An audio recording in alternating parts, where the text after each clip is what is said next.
Hey everybody, it's me, your buddy Dave, the host here at the Dark Stuff channel on YouTube. Thanks a lot for checking out the new video. And today, it's the next in my very, very popular, just almost a practically award-winning series, Pullin Random S from my record collection.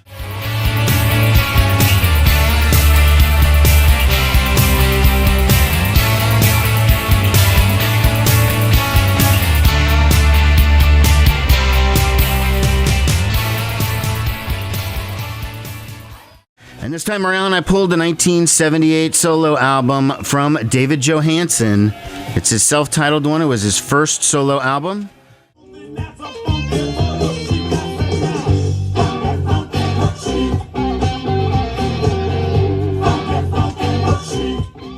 First album after the New York Dolls broke up. Of course, that's where you know David Johansen is the singer of that legendary band. Started in the early 70s, only made 2 albums in their original run, but left a legendary reputation. They changed a lot of things in music without question. They proto-punk, proto-glam rock, just whatever, all sorts of stuff. They were so freaking ahead of their time. They kind of scared people back in the early 70s. Musically, though, the Dolls were really just aggressive, Stonesy kind of music. I mean, there wasn't that much difference, and I saw a lot of parallels between, Mick Jagger and Keith Richards and David Johansen and Johnny Thunders. I've always had a complicated relationship with the New York Dolls because growing up as a Kiss fan, back in the 80s, whenever I would encounter somebody who would find out I was a Kiss fan, like an older person or whatever, they would always be like, oh man, you got to get into the New York Dolls. Kiss stole everything from the Dolls. They're so much better than Kiss is. Okay. First of all, Kiss did not rip off the New York Dolls. They were peers of the New York Dolls. The New York Dolls were glammy on the first cover of the first album. They're in drag. Kiss were comic book characters. If you want to claim that Kiss stole something from somebody, it's more accurate to say that they stole stuff from Alice Cooper than it would be to say the New York Dolls. But that's just an aside.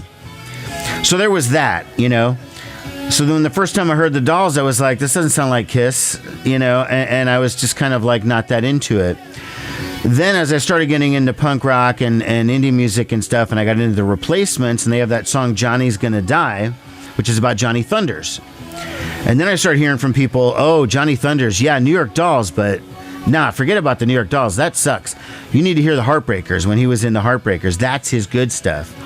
I was always struggling to find the right Johnny Thunders record, and I never really was able to connect because a lot of his stuff was out of print back then. Now you can find LAMF online, and it's really easy to enjoy. But anyways, again, I keep going off on these tangents. So I actually love the Dolls. I like those first 2 albums from the 70s, and I liked all 3 of their comeback albums. I thought they were excellent. I mean, really, really good, especially that first one. But we're not here to talk about that. We're here to talk about David Johansen's 1978 solo album. Now, at this point, in 1978, he was just the former lead singer of the New York Dolls, and it had been a couple of years, at least 4 years, since a proper New York Dolls record had been released. So I don't really know what his status was in 1978.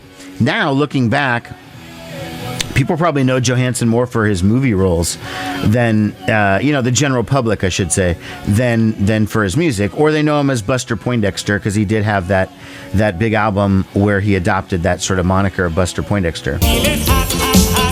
But we're going to go back in time to 78 when he put out this record, and he was still very much a New York musician with New York guys and making a very New York record. His band on this record is really, really good. I don't know any of the guys, but Johnny Rao on guitar, Thomas Trask on guitar, Buzz Verno on bass, and Frankie LaRocca on drums. Great band. Excellent. Really, really good. So the album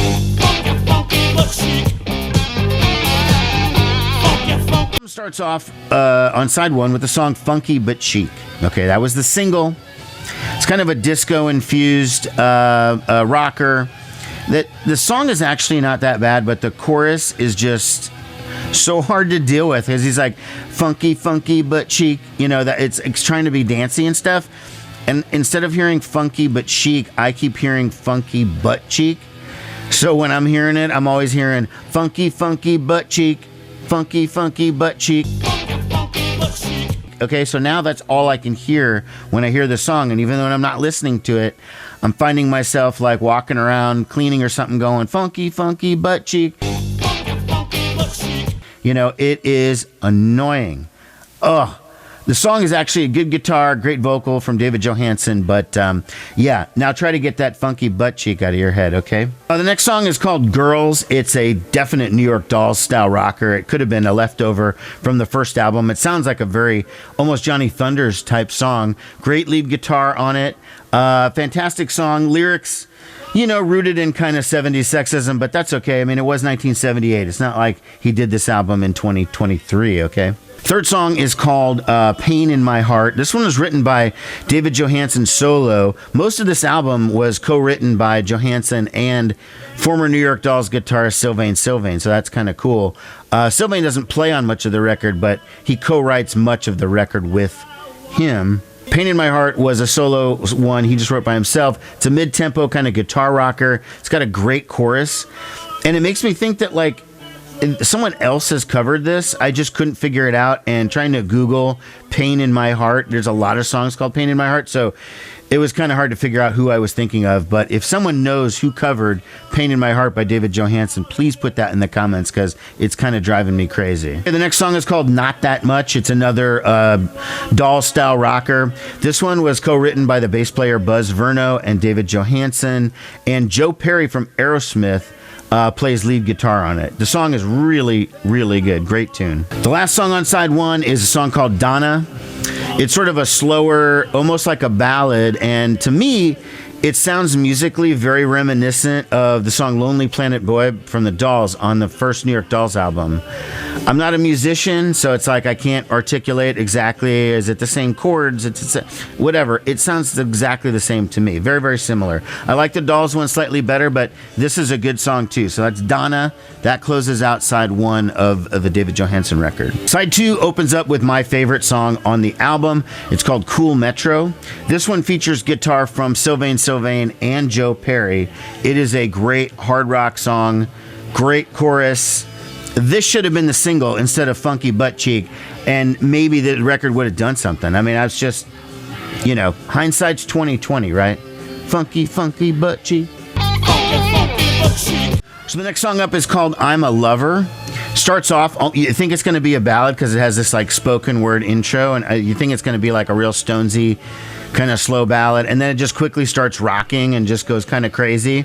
Good rocker, great guitar, bad lyrics, very, very stupid, kind of like him just being like, I'll be your lover, I'll do you over here, but I'm not going to be your man, I'm not going to be your boyfriend. I mean, maybe you could get away with stuff like that you could get away with stuff like that in 78.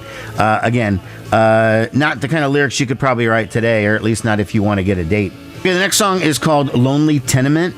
And you know, it's probably not fair to take out certain isolated lyrics from songs and then make fun of them. But like, I'm going to have to do that on this one because this song is very, very cheesy. It's trying to be sentimental and try and tell the story of a woman who is trapped in a lonely tenement, right? So the lyrics are like, and in a lonely tenement, she had no way to pay her rent, and all her money had been spent. She couldn't get a compliment in a lonely tenement. Wow. The mix of the song is so crazy. There's like certain times where you almost can't even hear Johansen's voice because the lead guitar will be so blaring it like drowns out the vocal at times. It's super weird. And then there's this like dumb sax solo that comes in there for like no apparent reason. No idea why that song even exists. It is just, oof, whoa, what? And the album closes out with a song called Frenchette. This song is actually on I found this on Apple Music as a digital album credited to the New York Dolls and Sylvain called Personality Crisis, and it has this song done by Sylvain, but I don't know the origins of that, and it looks kind of dubious even though it is on Apple, but it's a piano ballad, incredibly dumb lyrics. It's co-written by Sylvain and Johansen. And there are lots of attempts to rhyme words with et, right? So the song is Frenchette, so that everything has et on it. So that it's like kitchenette, luncheonette, leatherette, laundrette, etc. All of those are actually in there. About 2 minutes into the song, it starts really rocking. I mean, it's not that bad. I mean, after it gets going, the band does kind of smoke on it. It's just like all those ets were just really a little difficult to take, you know? All right, well, I mean, that's the album. That is David Johansen. Actually, a really good pull. I'm kind of glad that I pulled this one. Much better than I remembered it being. Pretty solid, you know? I mean, I know that's what's great about this, you know. This record's been sitting on my shelf. I had it there. It's been sitting there for a while. I thought I was like, it was okay, but I actually really liked it this time around. So, thanks a lot for watching, everybody. Take care. Bye-bye. Funky, funky, but chic. Funky, funky, but chic.